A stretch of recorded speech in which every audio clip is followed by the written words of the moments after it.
when my thing turned, my turn came, they threw the ball into me. I looked up and I catch the ball and I looked back down. And it's about 7 to 10 people running toward me. I threw the ball over and ran my butt back in the house. And so my brother come to the house and he said, you got two choices. You can come back out here and play football or stay here and get beat up. So I chose to go back out there and play. So this time they threw the ball to me. I catch the ball and I'm running with pure fear. And I get past head wide and I score. And I was like, oh. So this is what football is like. So that's why another fair football started. And so after a couple of years, I started realizing that was good. Because I had grown folks knocking on my mom's door at the age, when I was at the age of 13, people, they asking me, can I go out here and play football with them? So my mom told me, yeah, as long as y'all bring it back in the same condition that it's in now. And so after that, I realized that this was my chance to get out the project. So I used to pray and ask God to allow me to be able to get my family out the project and let football be the way that it was going to happen. And lo and behold, God gave me what I asked for. Because when I got hurt, the city gave us a house. And what I asked for, I achieved. Might not be the way I thought it was going to happen, because my thought was I was going to go to college, I was going to go to the pros, and then I'd be to get my mom a house and get us out the project. But it wasn't the way I thought it was going to happen. So that old saying that people tell you, be careful what you ask for because you just might get it, well, I'm a living example of that. And not only when God gave that to me, but he gave me the ability to be able to deal with what was about to happen in my life. So I took that ability to play football and I decided that I wanted to go to the same high school that my brothers went to. And that was Simeon High School. And I didn't know exactly what it took to go to high school at that time. I thought at that point you just go to the school you wanted to go to and you go in there and you tell them you want to go here. And so on the opening day of school in September back in we'll keep that. I went in boldly, chest sticking out, walked into the main office, walked up to the desk and told me I wanted to go to school here. And the lady was like, you take a test, you talk to somebody, and of course all those answers was no. And at this point she told me that I cannot go to school here. And I'm trying to figure out what am I going to do because I can't go home. Because my mom thought I was going to school here. So I can't talk to her and they're telling me I got to bring my parents to come up here and talk to her about it. And as I got tears streaming down my eyes, and I'm talking to the lady, so she must have said my name or something. And at this time she was saying my name, Coach Scott walked in the building. That was the head football coach. And he heard my last name, he heard what was going on. And he told me to wait, he told the lady to wait, and he went into the principal's office. He came out about 5 or 10 minutes later and was telling the lady to sign me up because I was going to school here. Because I had 2 previous brothers that went there already and was playing football there. So he heard the name and he knew what athlete he was, and he told me to promise him one thing, that I would be playing football there for 4 years. And that was my intent anyway. That's what I wanted to do, to go there and play football. So as I'm going there, by the time I'm a junior, I'm starting on both sides of the ball. And so the day comes around on the day that I get hurt. And after the injury, I'm laying on the ground, barely breathing. I have one of my teammates come up to me, get ready to grab my arm, and he get ready to snatch me up like we've done many times before. But with the last little breath I have, I'm yelling to him, no, don't do it. So he quickly let my arm down.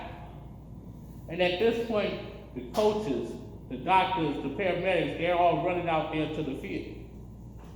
And they start giving me the pen test. And what the pen test is, they take my shoes off and they rub a pen against the bottom of my foot. And I couldn't feel anything.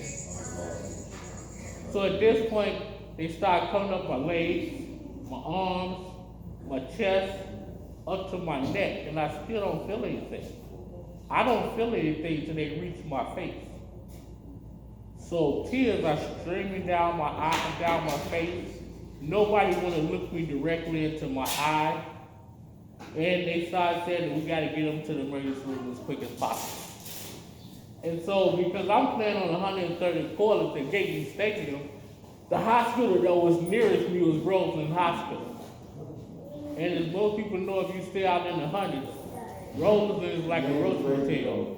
You might check in, you might not check out. So at that point, Coach Scott did something that saved my life. He stood over me, and he told them that he would let me down this field first before they ever take me to Roseland Hospital. So somehow, some way, I could not tell you to this day, I still don't know. He got them to bring a helicopter out there and fly me to Northwestern Hospital, which saved my life. Because if I went to Roseland, I probably wouldn't be here with you today. And so upon getting to Northwestern Hospital, they rushed me down to the emergency room after getting out the helicopter. And mind you, getting on the helicopter was a challenge for me because I was afraid of heights. So now that I'm dealing with the fact that I just got hurt, they want to put me on something that I'm terrified to get on. So I get to the hospital and they rush me to the emergency room. I stop breathing. Upon stop breathing, I go through an out-of-body experience. I'm in the upper white part of this room in the corner as they're looking down at myself as they're working on me, cutting off my helmet, cutting off my equipment. And I'm in like the purest of white without a worry in the world. And for me, that was God making the decision between me being here on earth or me going to heaven. And seeing that I'm talking to y'all today, I guess we know what that decision was. And so no sooner they was able to resuscitate me and bring air back into my lifeless body, I came out of the out-of-body experience. And I woke up about 3 days later and laying in the bed, and they just started to keep a TV show on for me. And the TV show, when I wake up, it was about a cruise ship. And all I'm doing is connecting the different dots on my life and what I went through. It was about a cruise ship. And on this cruise ship, everybody, it was getting hijacked. So they sent everybody on the cruise ship up to the second floor. It was one gentleman in a wheelchair. He goes up to the stairs. He can't get up the stairs.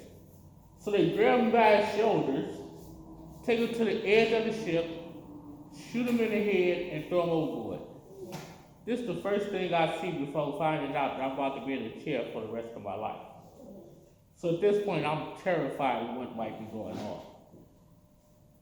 So after that, about a few days later, we watching TV, as young folks would call it today, my story went viral. I'm on every newscast, I get calls from the vice president. So even though I'm going through what I'm going through, things look like, okay, wow, this is okay. And so everything quickly changed.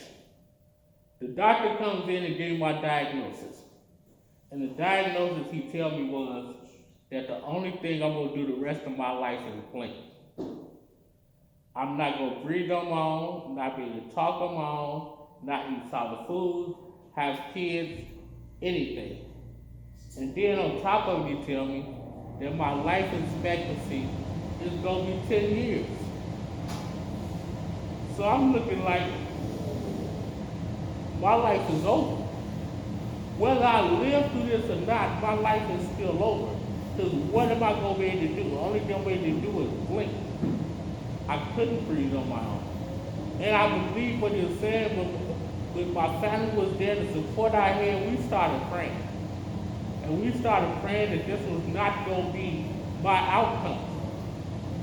So God decided that no, that wasn't going to be my outcome. And he started putting a little bit of breathing into my life. I started breathing around the tubing that I had in my neck. I seen a picture of myself, and it scared the heck out of me because I had tubes coming out of anywhere you could think it could possibly come out of. I had a halo brace on, and what a halo brace is where you have a metal brace coming from the top of your shoulders and literally being screwed into your head. So my neck will stay totally stable. And I thought that this was going to be the rest of my life.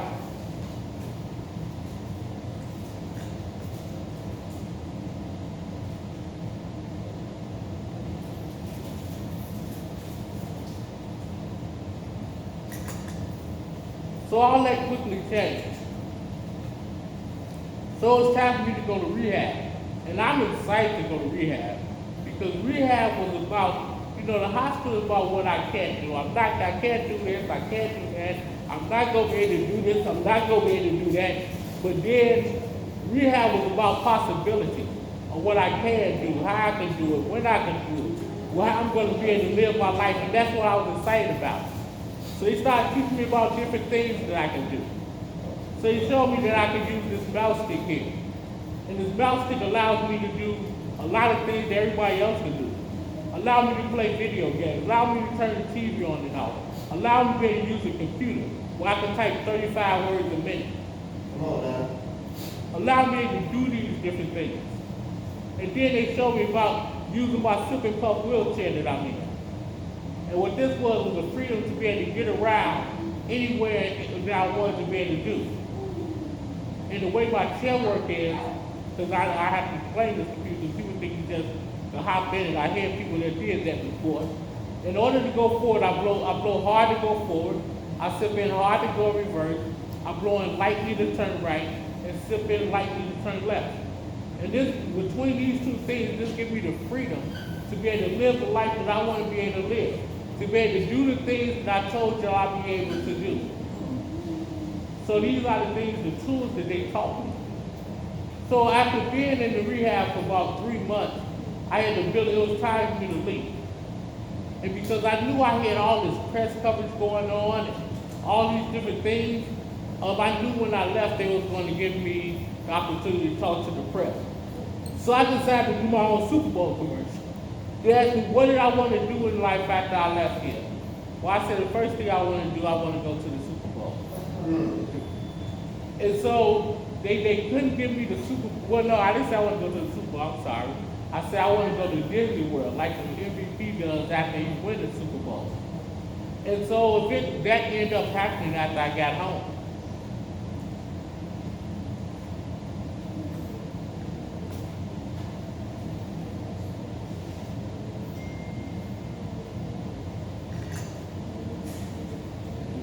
After I got home.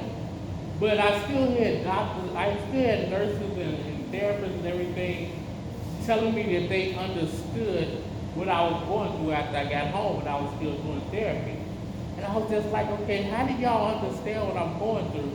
When it's all said and done, y'all get up and y'all walk out the door.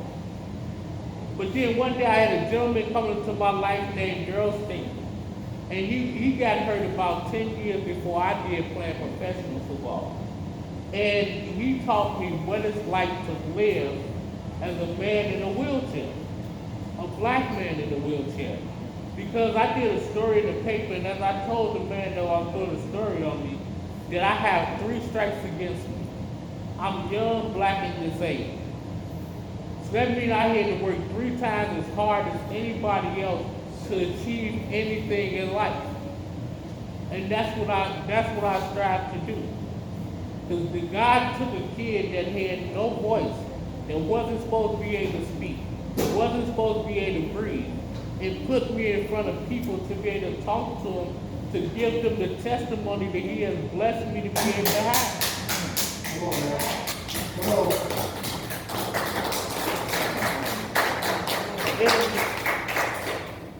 And he didn't stop there. He wanted me to go out and he wanted me to make changes.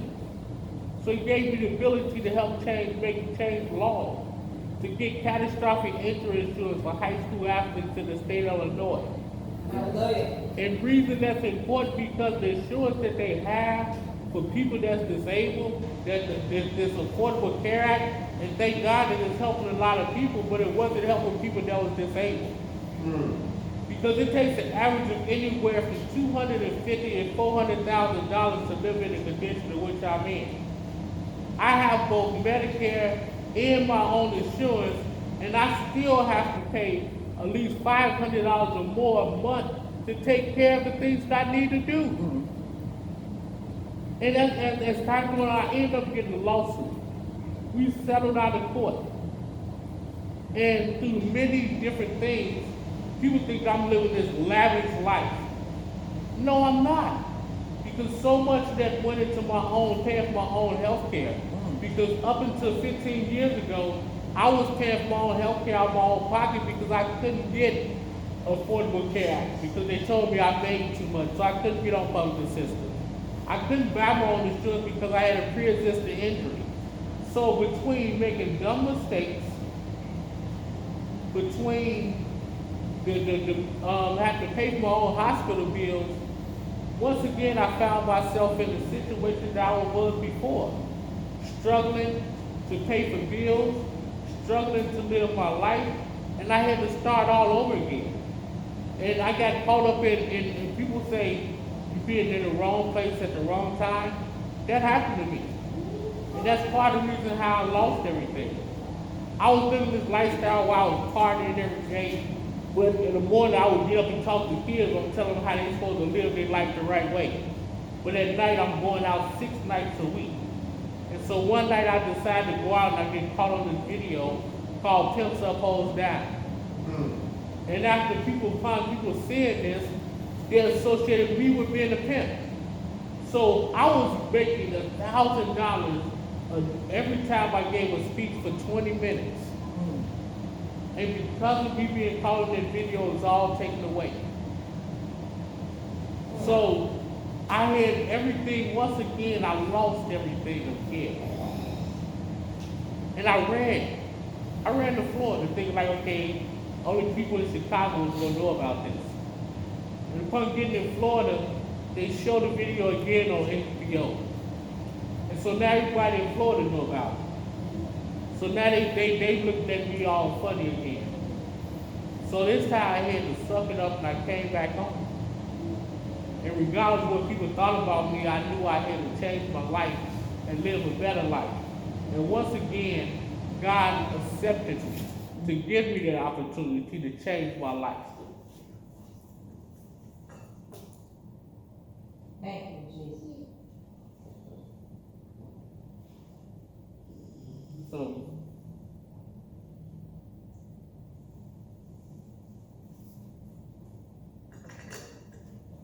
So after getting home, that's when I decided that what am I going to do in my life?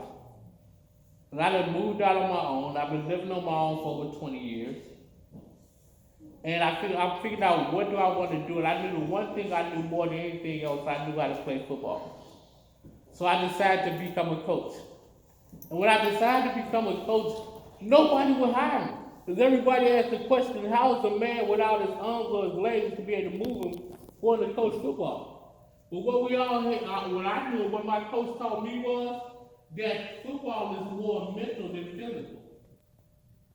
And since being a coach, I've been to 5 state quarterfinals, I've been to 3 state semifinals, and I have personally coached 3 All-Americans at defensive end. All right. And every coach that wouldn't hire me, I have since went on to beat them. Even to the point I had a coach that wouldn't shake my hand afterwards. But I wanted to do more.